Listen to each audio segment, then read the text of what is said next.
Hi guys! At dahil weekend ngayon, welcome sa Ultimate Food Park Experience dito sa Club Stop na matatagpuan sa Cabuyao, Laguna.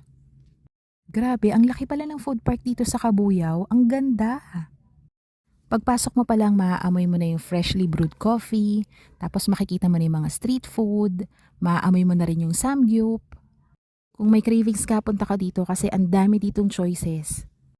Pipili ka na lang sa mga barbecue, isaw, ramen, takoyaki, mga cakes, dessert, mini donuts, mga salad, may mga sisig, may mga burger, mga lugaw, pares, mga Korean food, spam musubi.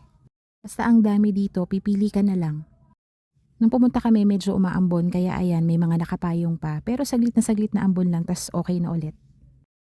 Buhay na buhay yung food park dito kasi ang dami talagang tao. Mas nakakaganang kumain tsaka mamili kasi ang dami mong kasabay. Kaya nag-crave na rin kami sa street food, bili-bili na rin kami.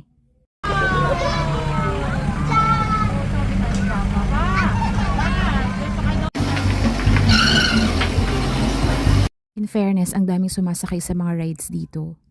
Ito, binalikan pa talaga namin kasi ang gaganda. Kung bet mo ng healthy, ayan, may salad. Etong mga ganito, 2 pieces, 4.99 pesos. Mabubusog ka na talaga dito, pang dinner na to. So paano hanggang sa uulitin, kita-kits sa Kalamba at Cabuyao. Bye!